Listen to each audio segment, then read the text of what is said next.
নমস্কার, আপনাদের সবাইকে স্বাগত জানাই বিজ্ঞান ও প্রযুক্তি অনুষ্ঠানে। আজকের অনুষ্ঠানের আমাদের আলোচনার মূল বিষয় হচ্ছে জাতীয় মহাকাশ দিবস। আর এই দিবসের ভাবনা, গুরুত্ব নিয়ে আলোচনা করতে আজকে আমার সঙ্গে ডিডি ত্রিপুরা স্টুডিওতে উপস্থিত রয়েছেন বিশিষ্ট বিজ্ঞানকর্মী শ্রী অয়ন কুমার সাহা মহাশয়। আপনাকে স্বাগত জানাই। নমস্কার। আমাদের সঙ্গে রয়েছেন বিশিষ্ট বিজ্ঞানী অভিষেক দাশগুপ্ত মহাশয়, আপনাকেও স্বাগত জানাই।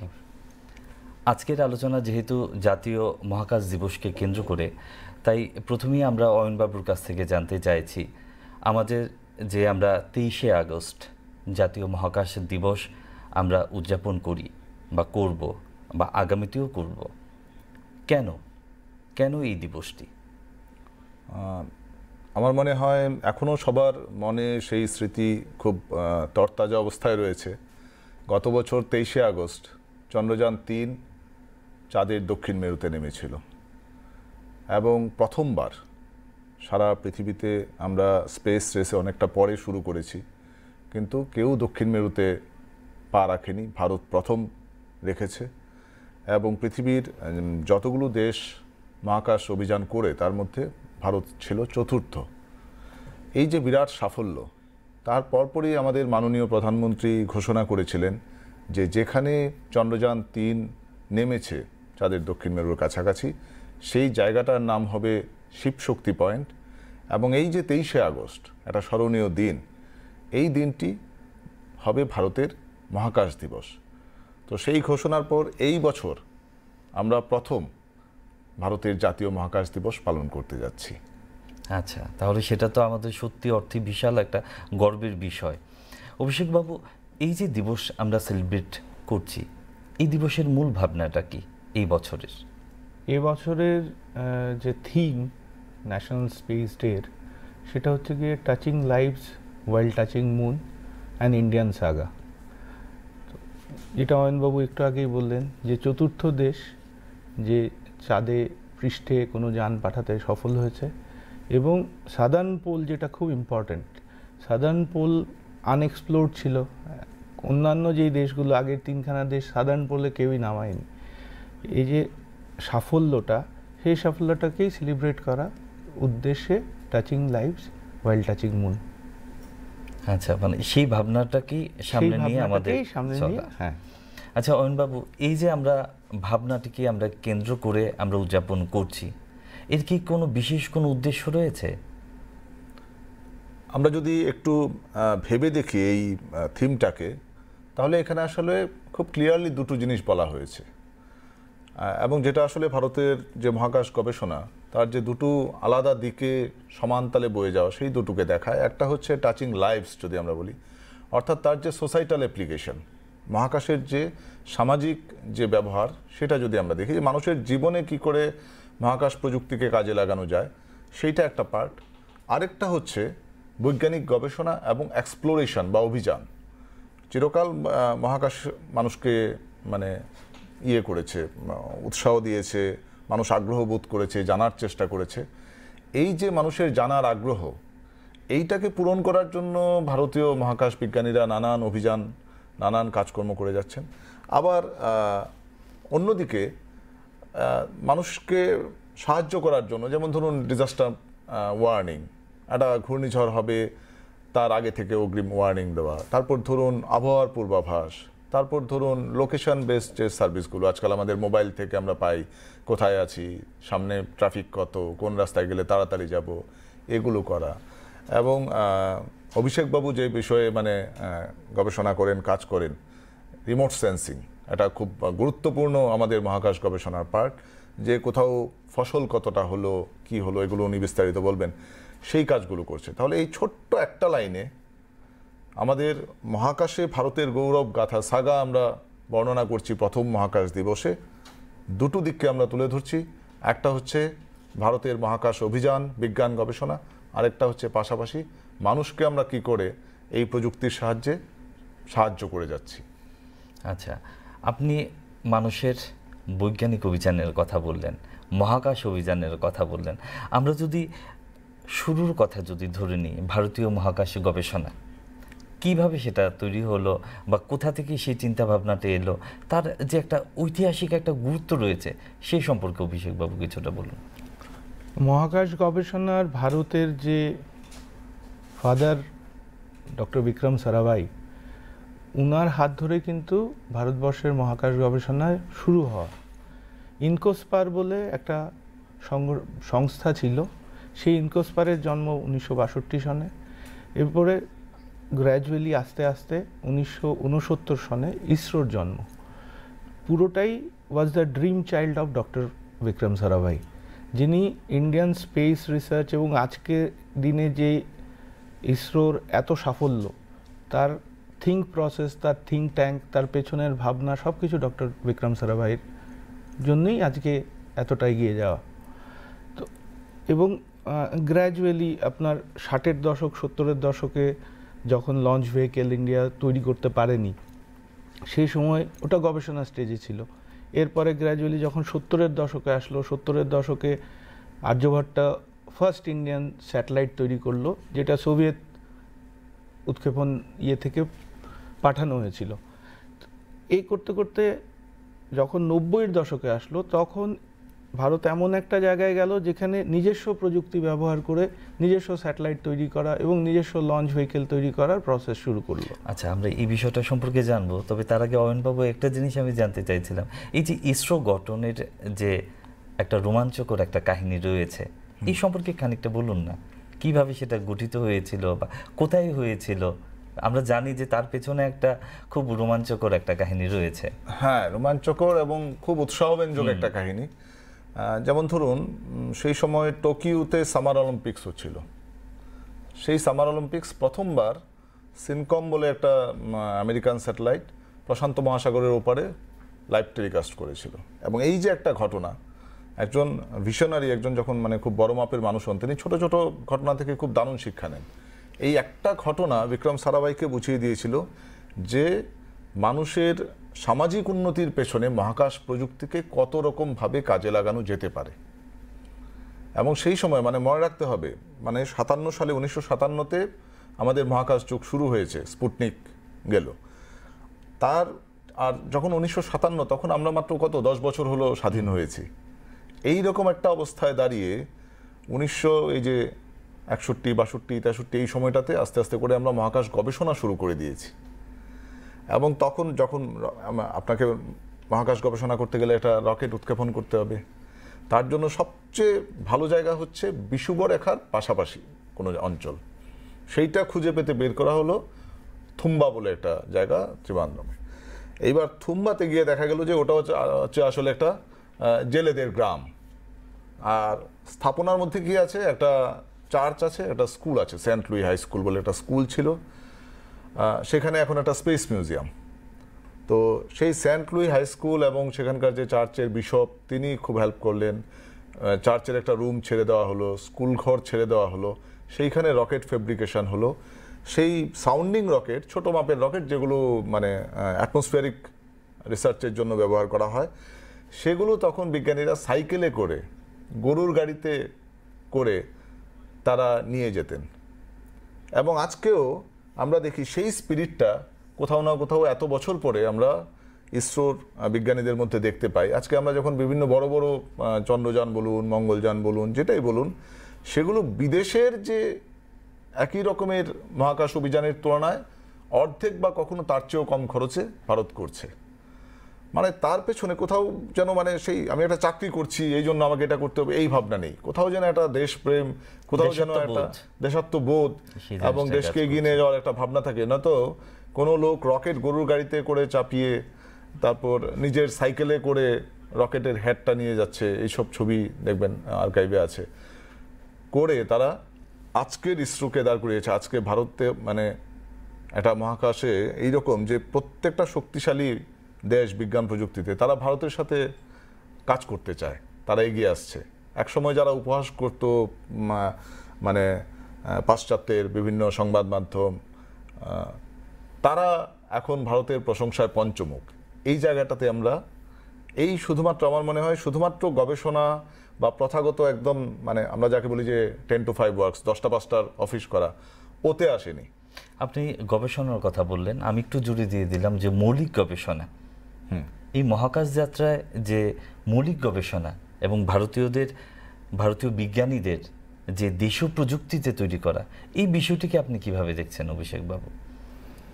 দেখুন, প্রথমত হচ্ছে গিয়ে মেক ইন ইন্ডিয়ার অ্যাপ্রোপ্রিয়েট উদাহরণ হচ্ছে গিয়ে ইসরো। তথ্য প্রযুক্তি যত বেড়েছে বা আপনি স্পেস টেকনোলজি যত এগিয়ে গেছে, সমান তালে পাল্লা দিয়ে কিন্তু তার চাইতে মানে অর্ধেকের কম কস্টে ইসরো ওয়ার্ল্ড ক্লাস টেকনোলজিগুলোকে অ্যাডপ্ট করেছে এবং পুরোটাই দেশীয় প্রযুক্তিতে। এমন না যে কোথা থেকে কোনো টেকনোলজি ধার করে এনে। প্রথম ডিপেন্ডেন্সি ছিল, প্রথম রাশিয়ান লঞ্চ ভেহিকেলসের ওপর ডিপেন্ডেন্সি ছিল। এখন এরকম হয়েছে অন্যান্য দেশের স্যাটেলাইট ইসরোর লঞ্চ ভেহিকেলে যায় এবং that is a big revenue earning for India, যে আর্থিক ব্যবস্থাটাকেও চাঙ্গা করছে। যেমন রিমোট সেন্সিং স্যাটেলাইটসে বলছি, রিমোট সেন্সিং স্যাটেলাইটসে অন্যান্য দেশ যেরকম Australia is a big client, ISRO থেকে স্যাটেলাইট ইমেজারি নেয়। আমাদের ফ্লিট সাইজ স্যাটেলাইটসের এত বেশি, এতগুলো স্যাটেলাইট আমরা অলরেডি মহাকাশে আছে যে বাকি দেশগুলো আমাদের উপর ডিপেন্ডেন্ট। আমি বলছি যেরকম গগন বলে একটা স্যাটেলাইট আছে, এই সাউথ এশিয়ান সাবকন্টিনেন্টে যত এয়ারক্রাফটের কমিউনিকেশন হয়, ইন্ডিয়াতে যত প্লেন ওঠানামা করে, পুরোপুরি ডিপেন্ডেন্ট অন গগন। তার মানে কি? তার মানে একদিকে প্রযুক্তি বাড়ছে, প্রযুক্তিতে আমরা কম্পিট করতে পারছি। এক সময় সবাই আমেরিকার জিপিএসের ওপর ডিপেন্ডেন্ট ছিল, এখন আর সেই ডিপেন্ডেন্সিটা নেই। তো গবেষণা শুধু যে মহাকাশ বা ডিপ স্পেস নিয়ে গবেষণা তা নয়, গবেষণা হচ্ছে গিয়ে কিন্তু মানুষকেও টাচ করছে। ন্যাভিক বলে স্যাটেলাইটস আছে, যা এটা এক্সক্লুসিভলি আপনার ফিশারম্যানদের জন্য, যারা মাছ ধরতে যাচ্ছে। গভীর সমুদ্রে কোনো জিপিএস সিগন্যাল পাওয়া যায় না, ওদেরকে ইন্টারন্যাশনাল ওয়াটার স্পেস যে অতিক্রম না করে তার অ্যালার্ট দেওয়া, কোথায় মাছ পাওয়া যাবে, কোথায় মাছ গেলে ওরা মাছের ক্যাচটা বেশি হবে, কতটা ইয়ে পাবে, সেগুলো এখন স্যাটেলাইট গাইডেড। তো অবশ্যই বুঝতে পারছেন যে গবেষণার স্টেজটা লেভেলটা কোন জায়গায় পৌঁছে গেছে। আচ্ছা অয়নবাবু, উনি কিছুক্ষণ আগে বলেছিলেন যে ভারতবর্ষের যে মহাকাশ অভিযান, তা ধরুন 1990 সাল পর্যন্ত আমরা শুনলাম, তারপরের যাত্রাটা একটু বলুন না, কি হয়েছে তারপর? ধীরে ধীরে তো ধরুন না পিএসএলভি বা অন্য যে জিনিসগুলো আছে সেগুলো আমাদের গৌরবের পালকে জুড়ে গেছে, এই বিষয়টা সম্পর্কে একটু বলুন। একটা পার্ট ছিল এই জিনিসটা, মানে লঞ্চ ভেহিকল, রকেট তৈরি করা। আমরা শুরু করেছিলাম সেই সাউন্ডিং রকেট থেকে, যেগুলো একটুখানি আপার অ্যাটমসফিয়ারে যেত আবার ফিরে আসতো। এরপর আমরা করলাম এসএলভি, স্যাটেলাইট লঞ্চ ভেহিকল। তারপর গ্রাজুয়ালি আমরা এগিয়ে গেছি এএসএলভি, পিএসএলভি এবং ফাইনালি জিএসএলভি, এখন জিএসএলভি মার্ক 3, যেটাকে বলা হয় যে ভারতের বাহুবলী। ঠিক আছে, এইটা একটা পার্ট ছিল। পাশাপাশি ছিল যে আমাদের লঞ্চ প্যাড ডেভেলপ করা। তো সেটাও এখন প্রথম আমাদের ফার্স্ট লঞ্চ প্যাড ছিল, যেটা ততটা ঠিক সার্ভ করতে পারছিল না। যদি আধুনিক বড় রকেট হয় তখন কি হবে, সেইটাও আমরা আজকের দিনে নিজেদের করতে পেরেছি। যেটা অভিষেকবাবু বলছিলেন যে আগে আমরা বাইরে নিয়ে যেতাম, এরিয়ান স্পেস, তারপর রাশিয়া, এদের কাছে আমরা যেতাম। এখন এইটা থেকে আমরা বেরিয়ে আসতে পেরেছি। আমাদের মানে নিজস্ব রকেট রয়েছে, নিজস্ব লঞ্চ প্যাড রয়েছে। এইবার দ্বিতীয় যে পার্ট, সেটা হচ্ছে আমরা কোথায় কোথায় যাব। আজকে যদি আমরা এক নজরে একটা ছোট অনুষ্ঠানে বসে যদি এক নজরে একটু দেখে নিই, দেখুন প্রথম আমরা শুরু করেছিলাম কমিউনিকেশন দিয়ে, যে যোগাযোগ আমরা করব। তারপর আমরা শুরু করলাম রিমোট সেন্সিং। সেইখানে আমরা, অভিষেকবাবু বললেন যে আমরা সারা পৃথিবীতে একটা দারুণ জায়গায় পৌঁছে গেছি, যে বহু দেশ এখন আমাদের তথ্যের উপর নির্ভরশীল, তারা আমাদের থেকে কিনে নেয় এবং তাতে একটা ব্যবসায়িক সুযোগ তৈরি হচ্ছে। তারপর আমরা গেলাম চাঁদে, তারপর আমরা গেলাম মঙ্গলে, তারপর আমরা রিসেন্টলি 2024-এ আমরা ব্ল্যাক হোল বা মহাবিশ্বের যেসব জায়গা থেকে এরকম খুব প্রচণ্ড এক্সরে আসে, সেইগুলো বিশ্লেষণ করার জন্য আমরা একটা এক্সপো সেট বলে আমরা একটা স্যাটেলাইট পাঠালাম। তার আগে 2023-এর 23শে সেপ্টেম্বরের কথা আমরা বলছিলাম, 23শে সেপ্টেম্বর চাঁদে আমরা পা রেখেছি। এই নিয়ে যখন চারদিকে মাতামাতি চলছে, খুব নিঃশব্দে সেপ্টেম্বর মাসের ফার্স্ট উইকে পাঠিয়ে দেওয়া হলো আদিত্য L1। আদিত্য মানে সূর্য, একটা মহাকাশযান যে 5 বছর সূর্যের উপর নজরদারি করবে। তার মানে, এবং যেটা পাইপলাইনে আছে সেটা হচ্ছে গগনযান, সেখানে 3 জন ভারতীয় মহাকাশচারী ভারত থেকে মহাকাশে যাবে। আচ্ছা, ঠিক আছে। এবার তার মানে যদি আমরা এই যে এক লাইনে মানে পরপর বলে গেলাম, এটাকে একটু আপনি যদি উপর থেকে দেখেন, সাম আপ করে যদি দেখেন, তাহলে আমরা কোনো ফিল্ড কিন্তু আমরা আনটাচড রাখিনি। কোনো একটা আমেরিকা আমাদের অনেক আগে শুরু করে, আমাদের ও বললো যে 1969-এর 15 আগস্ট ইসরো শুরু হয়েছে। আপনি যদি দেখেন 1969-এর 20 জুলাই মানুষ চাঁদে নেমেছে, নীল আর্মস্ট্রং চাঁদে নেমেছিলেন। তাহলে তখন তারও 1 মাস বাদে আমরা ইসরো তৈরি করেছি। সেইখান থেকে আজকে আমরা কতটা পথ কত তাড়াতাড়ি চলে এলাম। আচ্ছা আচ্ছা, অভিষেক বাবু, আমরা আজকে জাতীয় মহাকাশ দিবস নিয়ে আলোচনা করছি, যার জন্যে এই জাতীয় মহাকাশ দিবসটি সেলিব্রেট করা হচ্ছে। চন্দ্রযান-3 কিভাবে সেটা উৎক্ষেপণ করা হলো, আমরা কি কি পেলাম, আমরা দুজনের কাছ থেকে জানতে চাইব। তবে প্রথমে আপনি, অভিষেক বাবু, আপনি কিছুটা বলুন এই বিষয়ে। দেখুন, চন্দ্রযান-3-এর আগে চন্দ্রযান-2 পাঠানো হয়েছিল এবং চন্দ্রযান-2-এর অরবিটারটা কিন্তু এখনও কাজ করছে। তো চন্দ্রযানের অরবিটার থেকে যে লার্নিং লেসেন্সগুলো, যে চন্দ্রযান-2 থেকে যেগুলো আমরা শিখতে পেরেছিলাম, সেই এবং যে তথ্যগুলো, একটু থামাচ্ছি, এই যে ব্যর্থতা, সেটাই কি সফলতার মূল চাবিকাঠি? ওটাকে আমি ব্যর্থতা বলে দেখি না। আচ্ছা, কেন ব্যর্থতা না? কারণ হচ্ছে গিয়ে আমাদের উদ্দেশ্যটা হয়তোবা পুরোপুরি কমপ্লিট হয়নি চন্দ্রযান-2-তে, কিন্তু চন্দ্রযান-2 কিন্তু was an eye opener for Chandrayaan three. চন্দ্রযান-3-র ভাইটাল যে প্যারামিটার্সগুলো দরকার ছিল সেগুলো চন্দ্রযান-2 থেকেই নিয়েছে এবং তাকে সাহায্য করেছে, গাইড করেছে টিল ল্যান্ডিং, সফট ল্যান্ডিং করা পর্যন্ত। তো চন্দ্রযান-2কে কোনোভাবেই আমরা যে ইট ওয়াজ যে ওটা অসফল তা নয়, কোনো সুযোগ নেই। অসফল চন্দ্রযান-2 মোটেই না। চন্দ্রযান-2 বরঞ্চ লঞ্চিং প্যাড ফর চন্দ্রযান-3। আর মহাকাশ গবেষণা এমন একটা জিনিস, যদি আমরা রেশিও অফ সাকসেস ধরি, তাহলে আমাদের চাইতে নাসার অনেক যান এরকম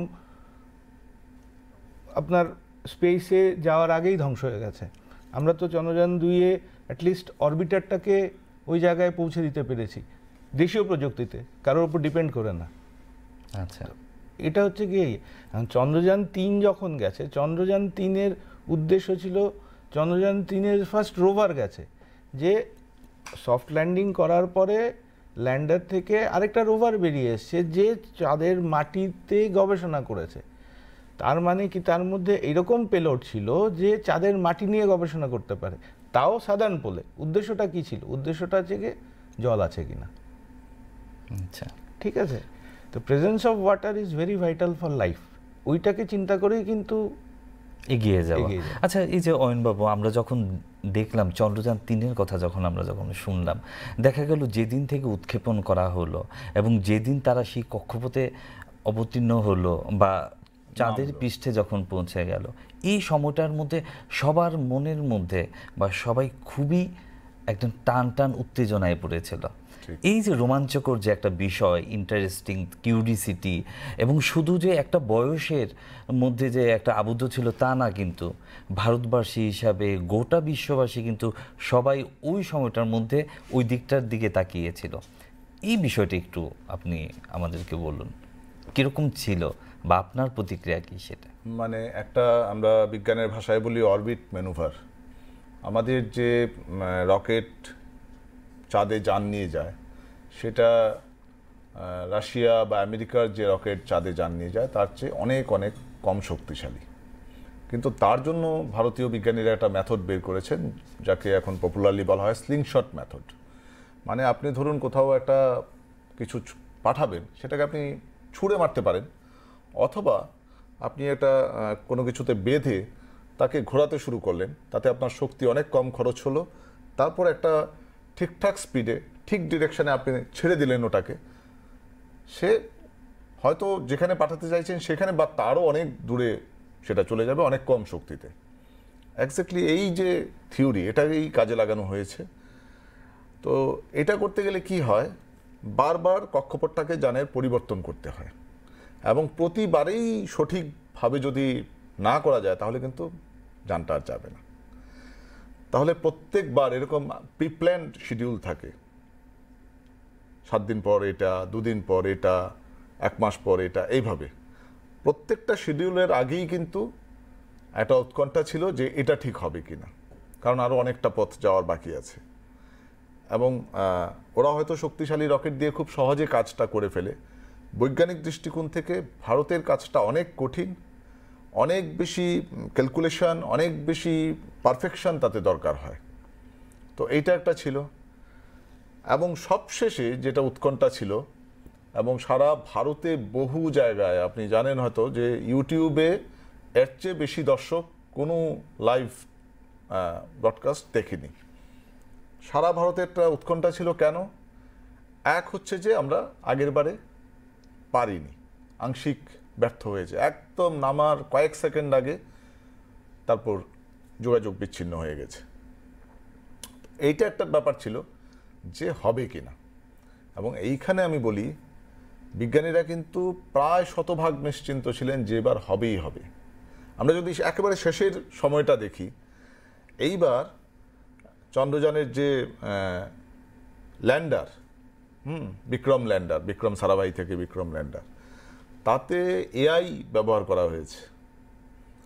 সে নামবে, নামার আগে 10 সেকেন্ডের জন্য সে দাঁড়িয়ে গেছিল ঠিক ওই জায়গাটাতে, দাঁড়িয়ে তার ক্যামেরা নিচের ছবি নিয়েছে, নিয়ে তাতে যে ছবি ছিল আগে থেকে তার সাথে মিলিয়েছে, একটা এআই টুল মিলিয়েছে যে আমাকে যে জায়গায় নামার কথা এই জায়গাটাই সেটা কিনা। এবং তারপর যখন সে দেখেছে যে না এটাই সেই জায়গা, তখন সে নেমে এসছে। এতটা সাবধানতা ছিল। যানটাকে যদি সে পড়েও যায় তবু যেন ল্যান্ড করতে পারে, মানে ধুপ করে পড়লো যেন কিছু না হয়, এর জন্য মানে রিগোরাস গেছে তার উপর দিয়ে টেস্ট। হেলিকপ্টার থেকে ফেলে দেওয়া হয়েছে, কি হয় দেখা যাক, দেখা গেছে না ভেঙে যায়নি। তাহলে এইসব নানান প্রস্তুতি ছিল। হ্যাঁ, আরেকটা যেটা আমার মনে হয়, কারণ আমি এরকম জায়গায় বসেছিলাম যেখানে একটা 130 জনের হলে 400 মতো লোক বসে এই দৃশ্য দেখেছে নামার। আরেকটা ব্যাপার ছিল যে আমার দেশ প্রথম করছে, প্রথম দক্ষিণ মেরুর কাছাকাছি নামছে, এটাও যেন একটা উন্মাদনা যে আমরা বাকি সবাইকে ছাপিয়ে ফার্স্ট হতে যাচ্ছি। এই যে ফার্স্ট হওয়ার একটা উন্মাদনা, এটাও ছিল পাশাপাশি।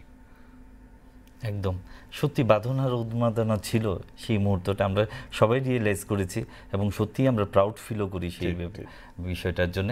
দর্শক বন্ধুরা, আপনারা দেখছেন বিজ্ঞান ও প্রযুক্তি অনুষ্ঠান।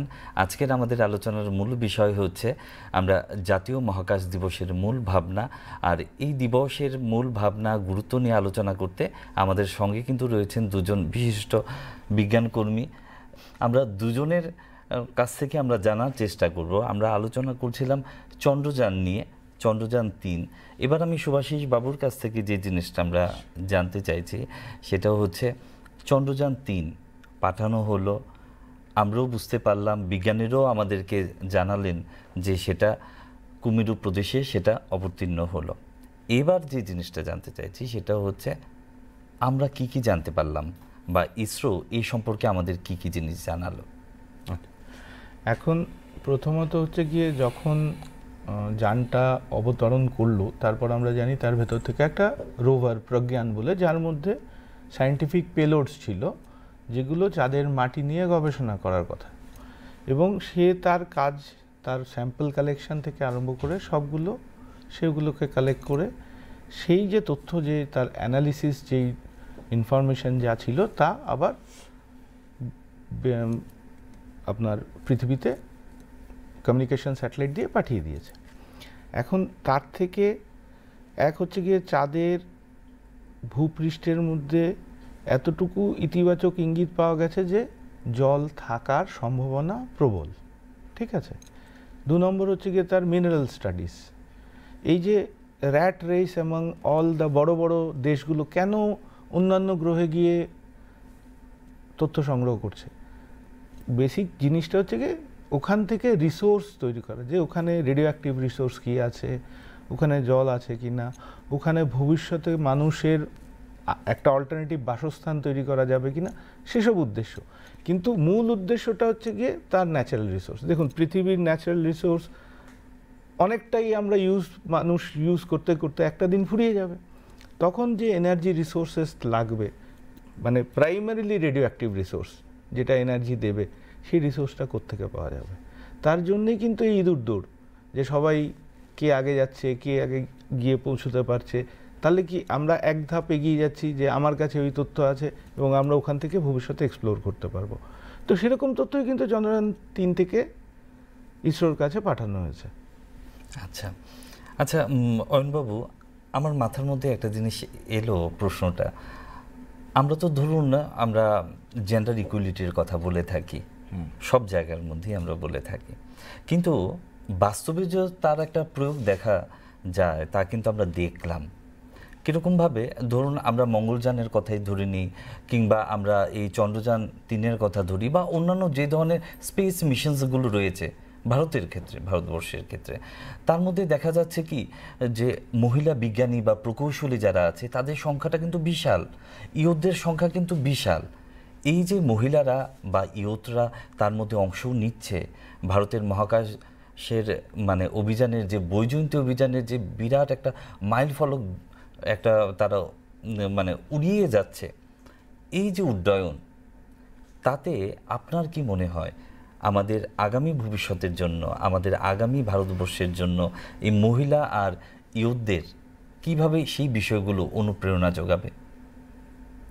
হ্যাঁ, আমরা এই দৃশ্যগুলো আমাদের সত্যিই খুব অনুপ্রেরণা দেয়। আমরা দেখি যে প্রত্যেকটা সফল মিশনের পর ইসরোতে কর্মরত যে মহিলা বিজ্ঞানীরা, তাদের উচ্ছ্বাস, এবং তারপর যখন আমরা পড়ি আমরা দেখি যে বিভিন্ন উঁচু পদে, মিশন ডিরেক্টর এইসব পদেও মহিলারা রয়েছেন।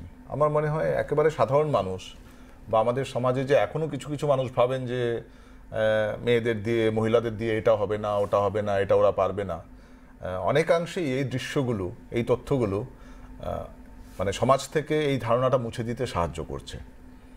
এবারও সেই ইয়ুথদের কথায়, এখন ভারতের যে মহাকাশ ক্ষেত্র সেটা উন্মুক্ত, এবং উন্মুক্ত হওয়ার ফলে আমরা দেখতে পাচ্ছি যে বহু প্রতিভাবান বিজ্ঞানের ছাত্র, আইআইটির ছাত্র, ইঞ্জিনিয়ারিংয়ের ছাত্র, তারা স্টার্ট আপ কোম্পানি খুলে ইসরোর ছোট ছোট প্রজেক্ট, ছোট ছোট কাজ ওরা করে দিচ্ছে।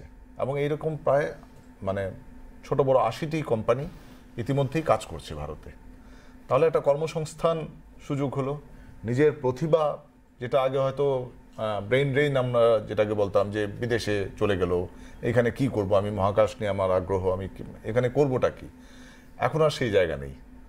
এখন যার ভেতর সেই ইচ্ছে আছে, সে যে ফিল্ডে হোক, কারণ একটা রকেট তৈরি করতে গেলে আপনাকে মেটালার্জি, এটা হয়তো নতুন অ্যালয় তৈরি করতে হচ্ছে, সেটা আছে, একজন হয়তো ম্যাথমেটিশিয়ান লাগছে, একজন ফিজিসিস্ট লাগছে, তারপর ধরুন একজন প্রোপেলেন্ট ডিজাইন করছে, তার জ্বালানি কি হবে, একজন হয়তো ইলেকট্রনিক্সের দুর্দান্ত মানুষ প্রয়োজন হয়, কারণ যে ইলেকট্রনিক সার্কিট বা যে ইলেকট্রনিকের যন্ত্রটা আপনার মোবাইলে কাজ করছে, সেটাকেই যদি আপনি স্পেসে পাঠান, ওখানকার এনভায়রনমেন্টে কাজ করার জন্য ওটাকে রিডিজাইন করতে হয়। ঠিক আছে, তাহলে স্পেসে কি হয়, টোটালি যা হবে সব নতুন।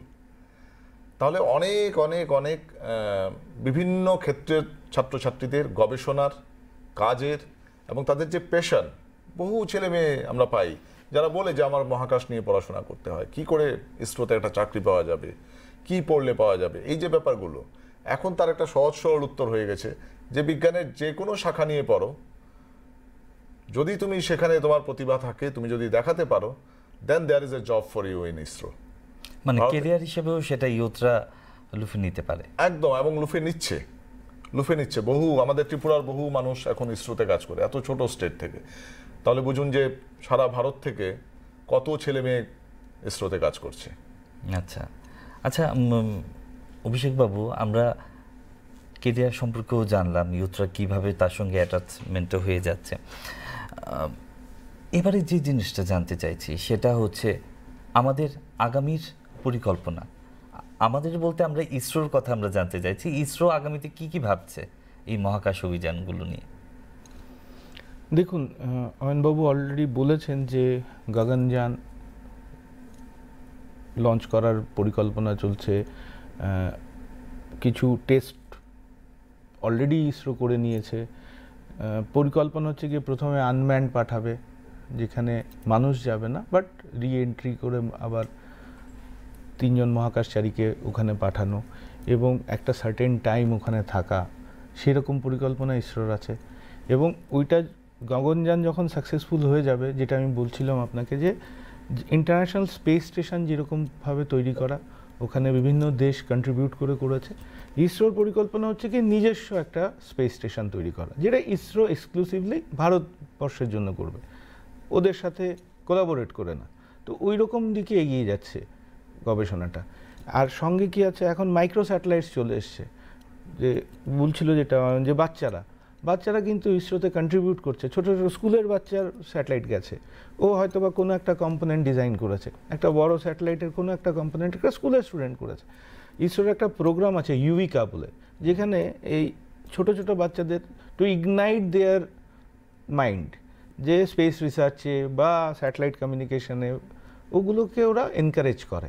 এবং এটা প্রতি বছর একটা অ্যানুয়াল ক্যালেন্ডার প্রোগ্রাম হয়, যেখান থেকে ত্রিপুরা থেকেও ছাত্রছাত্রীরা যায় এবং ওখানে অ্যাপ্রিসিয়েটেড হয়। ত্রিপুরার বাচ্চারা ওখানে, আমার যতটুকু জানা, যে নর্থ ইস্টে একটা কম্পিটিশন লেভেল হয়, সেখান থেকে দে গেট অ্যাপ্রিসিয়েটেড। ওই যে থট প্রসেসটাকেও কিন্তু ইসরো কোনো না কোনোভাবে ইগনাইট করছে, যে নতুন নতুন ব্রেনস আসবে এবং ওই এনরিচমেন্টটা দিয়ে ভবিষ্যতে দেখুন এই গগনায়ন, এরপরে হয়তো বা আরও কিছু চিন্তাভাবনা করবে, যখন স্পেস স্টেশন তৈরি করার ব্যাপার থাকবে, ওখানে গিয়ে লোক থাকার ব্যাপার থাকবে। আমরা অলরেডি জানি ইন্টারন্যাশনাল স্পেস স্টেশনে মহাকাশচারীরা থাকেন।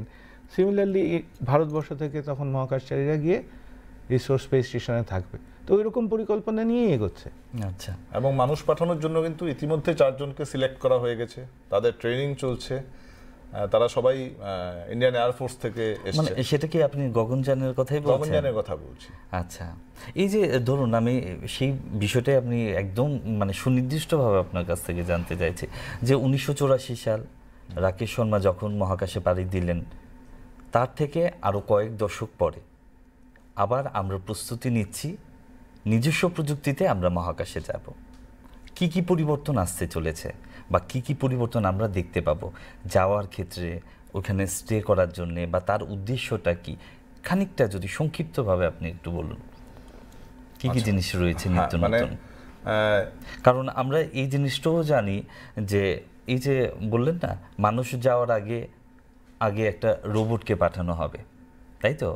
বোম মিত্র যেটা রয়েছে, রোবট যেটা পাঠানোর একটা ব্যবস্থা করা হচ্ছে, একটু যদি আপনি আমাদের দর্শক বন্ধুদের উদ্দেশ্যে বলুন এই বিষয়টা। আচ্ছা, 1984-তে রাকেশ শর্মা গিয়েছিল, সেই সময়ের রাশিয়ান মানে ইউএসএসআর ছিল সেই সময়ে, তাদের যে স্পেস স্টেশন ছিল সেখানে গেছিল, 7 দিন ছিল, ঠিক আছে। এবং তার সেই বিখ্যাত উক্তি, যখন তার কাছে জানতে চাওয়া হয়েছিল, তৎকালীন প্রধানমন্ত্রী জানতে চেয়েছিলেন যে ভারতবর্ষকে মহাকাশ থেকে কেমন লাগে, উনি বলেছিলেন যে সারে জাহাঁ সে আচ্ছা। তারপর যদি আমরা দেখি, তারপর আমাদের চলে আসতে হয় কল্পনা চাওলা। উনি ভারতীয় অরিজিন, ভারতে পড়াশুনো করেছেন, কিন্তু আলটিমেটলি হায়ার স্টাডিজের জন্য চলে গেছেন আমেরিকা, তারপর ওখান থেকে ওখানকার নাগরিকত্ব নিয়ে গেছেন এবং শেষ পর্যন্ত তার করুণ পরিণতির কথাও আমরা জানি। ঠিক এই মুহূর্তে আমরা যখন এই আলোচনাটা করছি, তখন আরেকজন ভারতীয় বংশোদ্ভূত সুনিতা উইলিয়ামস, তিনি 10 দিনের জন্য ইন্টারন্যাশনাল স্পেস স্টেশনে গিয়েছিলেন, কিন্তু যান্ত্রিক গোলযোগের জন্য যে যানে করে ফেরত আসার কথা সেটাতে তিনি আসতে পারছেন না, এবং আজকে 50 দিন অতিক্রম করেছে। মানে একটা জীবন মৃত্যু সমস্যা যে তারা দুজন ওখানে আটকে আছেন। কিন্তু আমরা আশা করছি তারা নিশ্চয়ই ফিরবেন, আমরা আশা করছি ফিরে আসবেন, কিন্তু তারপরও 10 দিনের একটা ট্রিপ মহাকাশের মতো একটা জায়গায় যদি 50 দিন হয়ে যায়, সেটা নিশ্চয়ই একটা ভাবার বিষয়। এইরকম একটা অবস্থায় দাঁড়িয়ে আমরা বুঝতে পারি যে মানুষের মহাকাশ অভিযান কতটা বিপজ্জনক বা রিস্কি আমরা যদি বলি। এবং ছোট্ট একটা পরিসংখ্যান, যে এখন পর্যন্ত মানুষকে মহাকাশে পাঠানোর বিভিন্ন পরীক্ষা নিরীক্ষা এবং যেতে গিয়ে বা ফিরে আসার সময় এখন পর্যন্ত 24 জনের বেশি মহাকাশচারী মারা গেছেন। সেই জায়গায় সাবধানতা সাংঘাতিক নিতে হয়। এবং পুরো এই যে মেক ইন ইন্ডিয়ার কথা আমরা বলছিলাম, পুরো যে ব্যাপার, রকেট, তারপর যে ক্রু মডিউল, যেটাতে মানে প্রায় 3 মিটার একটা ক্যাপসুলের মতো, যেখানে 3 জন মানুষ থাকতে পারবেন, সেটা, তার সাথে সার্ভিস মডিউল যেখানে প্রোপেলেন্ট থাকবে, চালানোর যন্ত্রপাতি বাকি যা আছে, মানে ওদের থাকা বাদে বাকি যা দরকার সব সেটাতে থাকবে। এই যে জিনিসগুলো ডেভেলপ করা, এগুলো সব ভারতে হচ্ছে। প্রচুর সিএসআইআর ল্যাব, এনআইটি, আইআইটি, কোথায় কোথায় কে যে কি করছে সব কিছু আমাদের কোনোদিনই হয়তো জানা হবে না। এতগুলো সংস্থা, ভারতীয় সরকারের মানে বিভিন্ন দপ্তর, পাশাপাশি কলেজ, রিসার্চ ল্যাব, ওরা সবাই হাত মিলিয়েছে এর জন্য। ছোট্ট একটা উদাহরণ দিই, ক্রুরা যেখানে থাকবে সেখানে একটা ক্লাইমেট কন্ট্রোল সিস্টেম থাকবে। ওটা প্রথম বিদেশ থেকে, আমি নাম বলবো না, বিদেশ থেকে আসার কথা ছিল, বিভিন্ন জায়গায় ইসরো ঘোরাঘুরি করেছে, সবাই না করে দিয়েছে। এবং তারপর এস সোমনাথ, যিনি এখন চেয়ারম্যান, উনি আবেদন লিখেছেন সব গবেষক, বিজ্ঞানী যারা আছেন কলেজ, ইউনিভার্সিটি, ওদের কাছে, যে তোমরা আমাকে হেল্প করো, এটা আমাকে তৈরি করতে হবে, ভারতেই করতে হবে। এবং ফাইনালি আমরা করতে পেরেছি। তাহলে এই গেল একটা স্পেস স্যুট ডিজাইন। স্পেস স্যুটের বেলায় রাশিয়া বলেছে যে ঠিক আছে, আমাদের তো স্পেস স্যুট অলরেডি ডিজাইন করা আছে। ইতিমধ্যে ভারতও নিজস্ব করেছে। এবার ডিসাইড করতে হবে যে আমরা কি রাশিয়ারটা পড়ে যাব নাকি ভারতে যেটা ডিজাইন করেছে সেটা পড়ে যাব। তারপর হচ্ছে ট্রেনিং, সেইখানে আমাদের যেমন ইসরো, সেরকম রাশিয়াতে হচ্ছে রসকসমস, ওদের একটা সহযোগী সংস্থা আছে গ্লাভ কসমস। তো একটা ট্রেনিং ইনস্টিটিউট করা হয়েছে বেঙ্গালুরুতে, সেইখানে ট্রেনিং চলছে। এবং আরও বড় কথা হচ্ছে, যে 4 জনকে সিলেক্ট করা হয়েছে তাদের মধ্যে একজনকে এখন ইন্টারন্যাশনাল স্পেস স্টেশনে পাঠানো হবে। এটা যখন আমাদের বর্তমান প্রধানমন্ত্রী গেছিলেন আমেরিকাতে, তখন একটা চুক্তি হয়েছে নাসার সাথে, এবং সেই চুক্তি অনুসারে একজন ভারতীয়কে তারা স্পেস স্টেশনে প্রথমবারের মতো পাঠাবে। তো মানে এই ধরনের সফলতাগুলো আমাদের আগামীতে আসছে, এইগুলো আমরা ওয়েট করছি কবে এগুলো আমরা করবো। তারপর যখন আমরা মানুষ পাঠাবো, তখন আবার আমরা হব 4র্থ দেশ যারা নিজের দেশ থেকে নিজস্ব মহাকাশযানে মানুষ পাঠিয়ে, সেই মানুষরা 7 দিন পৃথিবীর চারদিকে ঘুরবে, 400 কিলোমিটার দূরে একটা কক্ষপথে, তারপর আবার নিরাপদে ভারত মহাসাগরে এসে নামবে। আচ্ছা, আমরা অনুষ্ঠানের প্রায় শেষ পর্যায়ে চলে এসেছি। অভিষেক বাবু, আমরা যে জিনিসটা জানতে চাইছি, এই যে আমরা টেকসই উন্নয়নের কথা বলি, তার সঙ্গে যে আমাদের যে স্যাটেলাইট কমিউনিকেশন কিংবা স্পেস যে টেকনোলজি রয়েছে, যোগসূত্রটা খুব সংক্ষেপে আপনার কাছ থেকে জানতে চাইছি। যোগসূত্রটা ওখানেই যে দেখুন, প্রথমত হচ্ছে গিয়ে যখন দেশীয় প্রযুক্তিতে কোনো কিছু তৈরি করা হচ্ছে এবং তার যে স্পেয়ার্স, তাকে মেনটেন করার যে যন্ত্রাংশ যেগুলো লাগছে সেগুলো দেশীয় প্রযুক্তিতে তৈরি করা হচ্ছে, তো অটোমেটিক্যালি কী হচ্ছে যে একটা ইকোসিস্টেম তৈরি হচ্ছে, যে আমার দেশের তৈরি করা স্যাটেলাইট, আমার দেশে তৈরি করা লঞ্চ ভেহিকেল এবং আমার দেশের তৈরি করা ট্রান্সপন্ডার্স যে কমিউনিকেট করছে, বা স্যাটেলাইটসের সাথে কমিউনিকেট করছে, যে লঞ্চ ভেহিকেলসগুলো কাজ করছে, সবগুলো যদি আমার দেশে তৈরি হয়, সেক্ষেত্রে সুবিধাটা হচ্ছে কি একটা প্যারালাল ইকোসিস্টেম তৈরি হচ্ছে, যে প্যারালাল ইকোসিস্টেমে আমার দেশের আইআইটিস বা টেকনিক্যাল ইনস্টিটিউটসের বাচ্চারা কোনো না কোনো সময় গিয়ে কন্ট্রিবিউট করছে। তো তার ফলে কি হচ্ছে, অয়নবাবু যেটা বলছিল যে ব্রেন ড্রেনটা এই সেক্টরটাতে, অ্যাটলিস্ট এই মহাকাশ প্রযুক্তি বা প্রপল্যান্ট বা এই প্রযুক্তিতে কিন্তু আস্তে আস্তে কমে আসছে। এখন আর ভারতীয় বংশোদ্ভূত হয়তো আর কয়েকদিন পরে নাসাতে যেতে চাইবে না, কারণ এখানে ওই রকম ফ্যাসিলিটিস ভারতবর্ষ অলরেডি তৈরি হয়ে গেছে এক্সপ্লোর করার জন্য। ঠিক আছে, আচ্ছা অয়নবাবু, আমরা অনুষ্ঠানে প্রায় শেষ পর্যায়ে চলে এসেছি। আপনাদের মতামত জানতে চাইব, যারা দর্শক বন্ধুরা যারা রয়েছেন, বা যারা ছাত্রছাত্রীরা যারা রয়েছেন, বা যারা লার্নার্স, যারা কিছু জানতে চায়, শিখতে চায়, তাদের উদ্দেশ্যে আপনি কিছুটা বলুন। আমি বলবো যে মহাকাশ একটা এমন ল্যাব, একটা গবেষণাগার, যেটা আমাদের কাছে একদম ফ্রি। প্রতি রাতে আমরা আকাশের দিকে তাকিয়ে অসংখ্য জিনিস জানতে পারি এবং অসংখ্য প্রশ্ন নিজেরা নিজেদেরকে করতে পারি। এটা কি, ওটা কেন এরকম, এই তারার রং এরকম কেন, ওটাকে কেন বড় দেখাচ্ছে, চাঁদ কেন আকার পাল্টে যাচ্ছে তার, সূর্যের চারদিকে মাঝে মাঝে কেন একটা গোলাকার জিনিস দেখা যাচ্ছে, কেন চাঁদ মাঝে মাঝে ঢেকে যাচ্ছে, সূর্য ঢেকে যাচ্ছে, ওই যে একটা জিনিস যেটা অন্য তারাদের মতো মিটমিট করছে না, সেটা আসলে কোন গ্রহ। এইরকম অসংখ্য প্রশ্ন আমাদের সমৃদ্ধ করতে পারে। এবং তার পরের স্টেপেই কিন্তু আমাদের ইচ্ছে করে যে আমরা এ নিয়ে আরও বড় মাপের গবেষণা করব। বড় মাপের গবেষণা করতে গেলে আমাদের একটা ধারণা ছিল যে আমাদের দেশে বোধহয় এইসব সম্ভব না। আজকের দিনে দাঁড়িয়ে আমাদের দেশ, আমাদের ছাত্রছাত্রীদের জন্য সেই দরজা, মানে বলতে পারি অবারিত দ্বার খুলে গেছে তাদের সামনে। যে যা নিয়ে করতে চায় মহাকাশ নিয়ে সব করার মতো সুযোগ এই দেশে রয়েছে। শুধু তোমাদের ভালো করে পড়াশোনা করতে হবে এবং জানার যে ইচ্ছা, প্রশ্ন করার যে ইচ্ছা, সেটা সবসময় জীবিত রাখতে হবে নিজেদের মধ্যে। তবেই দেশও তোমাকে তার যে মানে সবচেয়ে সফিস্টিকেটেড যে সিস্টেমগুলো, সবচেয়ে গুরুত্বপূর্ণ যে বিষয়গুলো একটা দেশ তার ছাত্রছাত্রীদের দিতে পারে, সেগুলো হাতে নিয়ে বসে আছে তোমাদের জন্য, যে আসো আমাকে ব্যবহার করে দেশটাকে আরও উপরে তুলে নিয়ে যাও। আচ্ছা অভিষেক বাবু, যেতে যেতে আমাদের দর্শক বন্ধুদের উদ্দেশ্যে কিছুটা বলুন এদিকটায়।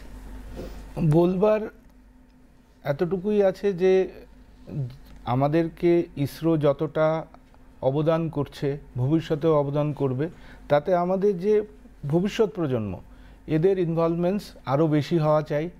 লোকে গবেষণা করুক, আরও বেশি বেশি করে কন্ট্রিবিউট করুক to the benefit of the people of the মানে country and for the benefit of the entire nation. এতটুকুই বলার।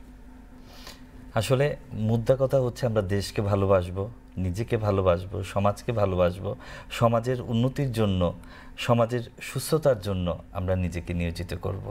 এটাই বোধহয় আমার এই জাতীয় মহাকাশ দিবসের একটা মূল একটা উদ্দেশ্যগুলোর মধ্যে একটা হতে পারে। তাই তো? আপনাদেরকে অসংখ্য ধন্যবাদ আমাদের স্টুডিওতে আসার জন্যে। তার সঙ্গে ধন্যবাদ জানাই আপনাদেরকেও, যারা এতক্ষণ ধরে আমাদের সঙ্গে ছিলেন। আজকের আলোচনা আমরা এখানেই শেষ করলাম। সবাই ভালো থাকবেন। নমস্কার।